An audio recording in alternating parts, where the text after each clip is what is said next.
Hello প্রিয় শিক্ষার্থীগণ, আমাদের ৭ নম্বর চিত্রে কুচিদার ফ্রগ বা ফ্রগের আমরা প্রথম অংশ যতটা বুঝতে পারছি, তো আমরা দ্বিতীয় অংশ এতটা এখনও বুঝি নাই। তো দ্বিতীয় অংশ আমরা বুঝে নেওয়ার জন্য আজকে এখানে চলে আসলাম আর কি, যে আমাদের পূর্বের যে ভিডিও ওটাতে আমরা প্রথম অংশ ভালোভাবে বুঝতে পারছি, দ্বিতীয় অংশ আমরা এখনও বুঝি নাই। তো তৃতীয় অংশ বোঝার জন্য এখানে আমরা এই পর্যন্ত আসছি না, মহড়া 6 ইঞ্চি পর্যন্ত আসছি।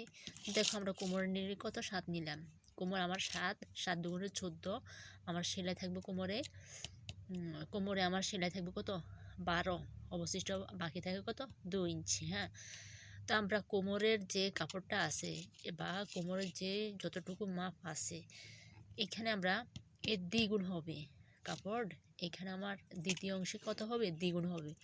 তো আমার এখানে তো কাপড় অবশ্যই মনে রাখবে কি 2 ভাজে কাপড় 4 পার্ট, এখানে 4 পার্ট, তাহলে 4 পার্ট আছে কত 7, আর এটা যখন আমরা 1 ভাজ করে নেব তখন হয়ে যাবে 14।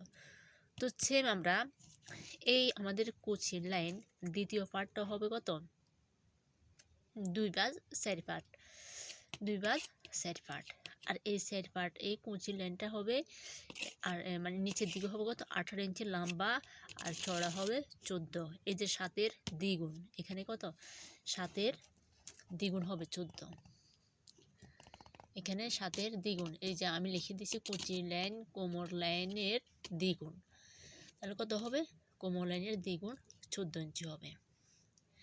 তো অবশ্যই আমাদেরকে সব সময় আমরা যখন কুচিদার জামাগুলো সেলাই করব, নায়রা সেলাই করব, কুচিদার জামা সেলাই করব, তখন আমরা এই কুচির জন্য কাপড় নেব কত দ্বিগুণ। ঠিক সেম একইভাবে সেলারের কুচিদার সেলারগুলোর জন্য আমরা কাপড় নেব দ্বিগুণ।